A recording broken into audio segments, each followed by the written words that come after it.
Hello, greetings, this is Gilles Mencion. Welcome to my channel. I come to you today with great joy and happiness for all those new energy I feel, I sense will be providing a great liberation, a great deal of freedom is ahead. So we want to really tune into that letting go of all that which is not in that effect of providing that freedom, that liberation, that abundance, that prosperity, that flow of joy and freedom. For we've been in a long time in the Kali Yuga, in the darkness, and as we awaken into the light, there is all kinds of spiritual freedom and material freedom that are being provided. First, we have to receive the energy to find this inner freedom. To find this, once we find the inner freedom, we will be able to manifest a lot more flow in our external life. I'm going to pull 5 cards from the angels. The painting behind me is my first astrological self-portrait. It is I placed a number of planets from my astrological chart. From whence we know astrological chart, we understand the filters of our perception during this lifetime. And so in the past we were patient, and patience is always rewarded.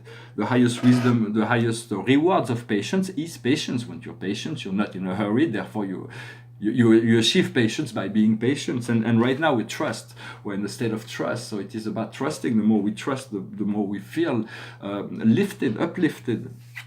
And what comes to us in the future is temperance, is the ability to let go of excess, to bring things into harmony, to bring things into balance, to know that we are master of ourselves, that the light part of ourselves will become dominant, and so from which point we will no longer be oppressed by the darker aspect of ourselves. For we all have that darker aspect. We are all created perfect, yet with incomplete consciousness, therefore, because we create cause, and so we have to forgive ourselves. We have to love ourselves and stop judging ourselves for our mistakes, for everything, our regret, everything. So understand what we're working on right now is love, knowing love. Love is free. Love is the most incredible energy in the universe. Love is the only thing that is truly real, and because all of life came from this field of love that is God, and then from there we depart in order to experience. But we want to return, and we always have that. We always have access to that. So be grateful that you have found love, and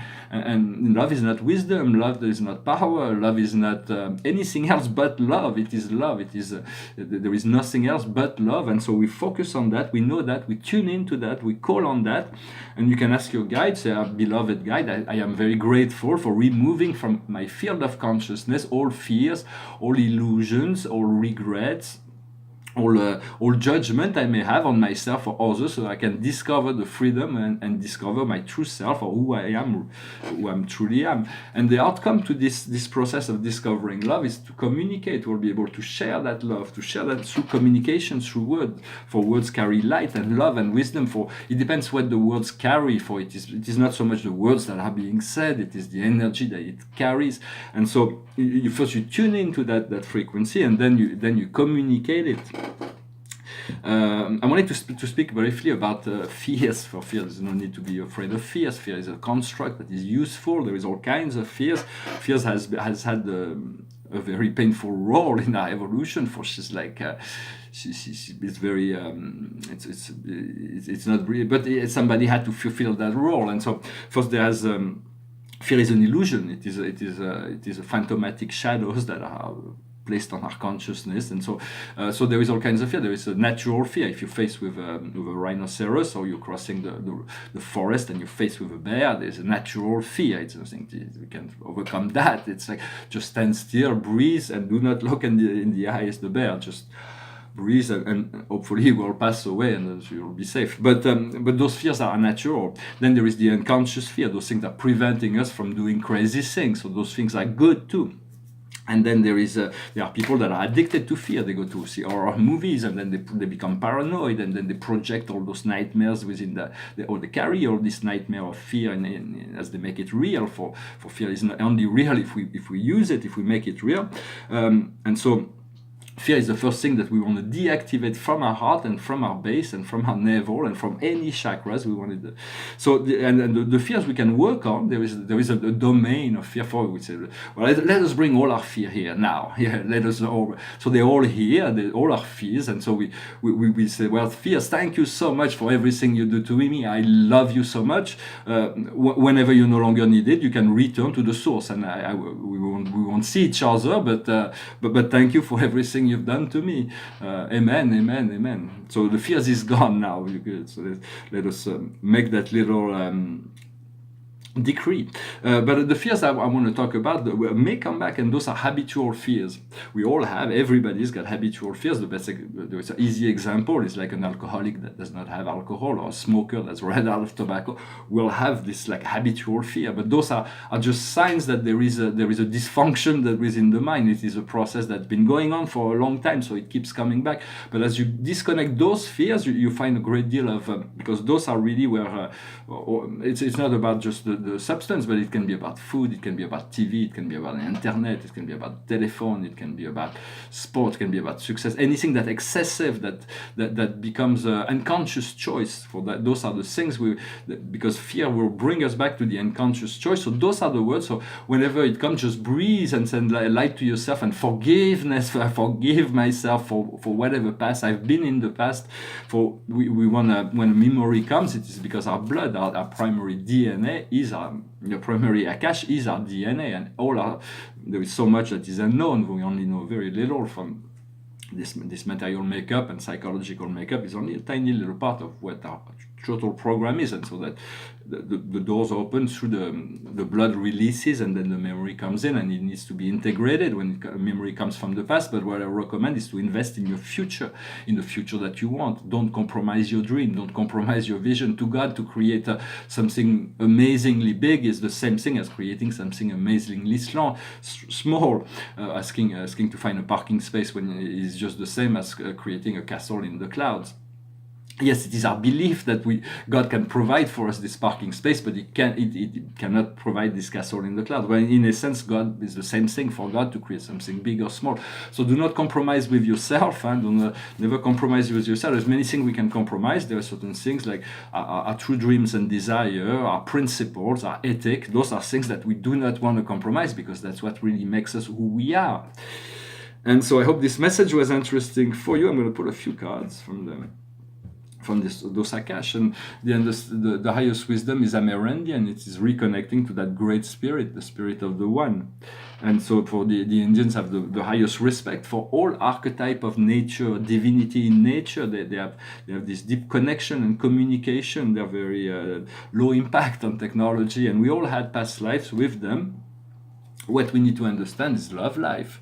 So we need to cultivate the newfound love, or the old love, to always keep it alive and always make it exciting. And for love for higher love is something that we want to improve, we want to have all the time. But we live on the earth, and so we may as well enjoy this.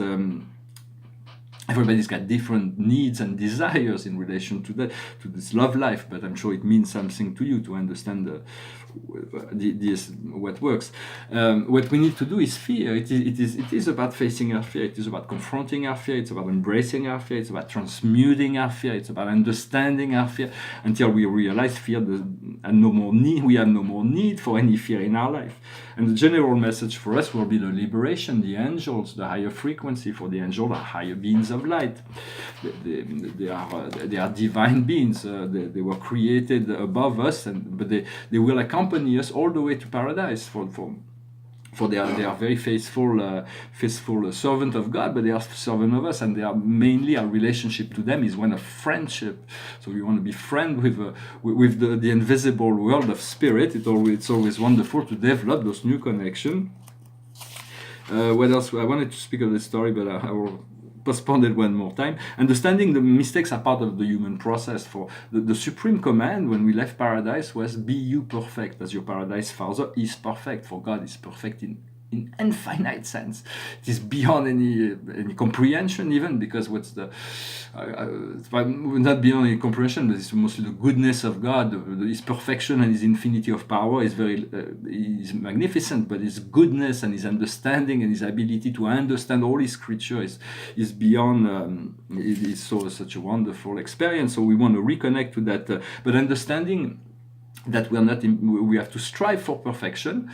For as a dragon, in Chinese astrology, I'm a dragon, ascendant dragon, so I'm very perfectionist. I have to always seeking perfection, but you can never attain it in absolute. We just need to attain the alignment of will with that of what your I am presence have designed for you.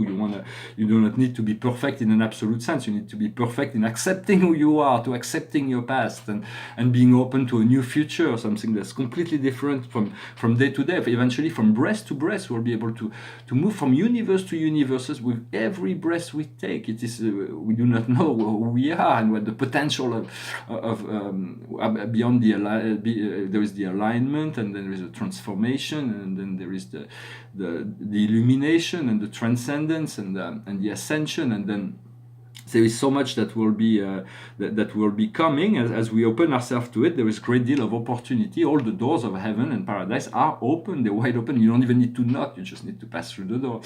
For it is a part of the mercy of God in this end of time, this coming out of the Kali Yuga. So do not love yourself. Do not judge yourself. I'm sorry. Love yourself. Take care of yourself. Be kind to yourself. Be comprehensive. Treat yourself like you were a baby. And you want to judge a baby for crying, because it's just, if he cries, he cries. If it's happy, he's happy. He's sad. Treat yourself like you be a good parent to yourself. Understanding whatever we live is the experience we provide God. For God is an infinite consciousness, supreme, ultimate, absolute, infinite personality. But in essence, we are part of it. We are growing within. In the unity consciousness, we are part of the cell within the process of growth in the universe. And whatever experience is what we contribute to the evolution of consciousness. Every time a being achieves unity with supreme understanding, truth, beauty, and goodness, return to the supreme. There is one more facet of the supreme being that comes into alignment. It is only when all beings of all universe will have attained that the supreme will come out of paradise. In the meantime, there is the cosmic mind, and there is the one that is all, that is the cosmic mind. And so, for God is one and God is all, but it is all within ourselves as well. And this source creator is far more than what the law of cause and effect is. That's why, although life is God and God is life, this law is just a tool that was created in the magnetic universe as cause and effect, so that the soul could grow. But the God can transcend any aspect, and so is an infinite kindness and infinite goodness and mercy. But his mercy has to take in condition his first thing that he needs to take on condition is your own well-being, your own process of eternal evolution. For if life would stop to it as eternal being, if we would stop to evolve for any 1 second, everything would disappear, vanish. So life, in order to continue to exist, needs to continue to grow and evolve. And so since the beginning of the creation of the universe, there hasn't been a lap in God's intention to imbue the universe with his light and love, so that it can grow and become more. Continue this expansion. Also wanted to say that the idea of God is improvable scientifically for it, as even if there are 30 energy matters that we'll understand, and there are many proof for those who have heart of understanding. There's many proof. For at the time of the rebellion, when the planet got isolated, the midway creatures, which are the terrestrial angels, in behalf of this trial between Lucifer and Gabriel, they accumulated 200,000 facts within the realm of chemistry that proves the existence of God, and 500,000, or maybe it's the opposite, I'm not sure, 500,000 in the non-chemical process. So there is abundant proof that all comes from supreme intelligence, the human body, the universe, everything. So there is, but in a sense, we cannot prove it scientifically. There is nothing no language can ever reveal God. So it is all about opening your mind and our mind and heart and connect to that unity, to that source, and through the connection, life reveals itself. And it's good to engage ourselves with all our heart, in our spiritual purpose. Well, I hope this video was interesting for you. I'm going to finish with a little song. I couldn't find the one I wanted to sing, so it's a song about the fifth dimension. It's about it's a band named the Fifth Dimension. And it's about the coming golden age, for we are part of it. It is already happening. Let us make it happening. Let us move into joy, into abundance, prosperity. Let us go. Let us release all the past limitation that we had, so we can move into the total celebration and follow the creative flow and follow our path, follow the yellow brick road. This one goes like this. When the moon is in the seventh house and Jupiter aligns with Mars, then peace will guide the planets and love will steer the stars. This is the dawning of the age of Aquarius. Age of Aquarius, Aquarius, Aquarius. Harmony and understanding, sympathy and trust abounding, no more falsehoods or derisions, golden living dreams of vision, mystic crystal revelation, and the mind's true liberation. Aquarius, Aquarius, when the moon is in the seventh house and Jupiter aligns with Mars, then peace will guide the planets and love will steer the stars. This is the dawning of the age of Aquarius. Age of Aquarius, Aquarius, Aquarius. Let the sun shine, let the sun shine in the sun shining. Let the sun shine, let the sun shine in the sun shining. Let the sun shine, let the sun shine in the sun shining. Well, thank you very much for sticking till the end. I wish you a marvelous day. I hope there will be many miracles. Let us be ready for it. Let us prepare together to embrace this new age, this new time, this new flow of creativity and abundance and serenity that are coming to us. And I'll talk to you later. God bless. Namaste.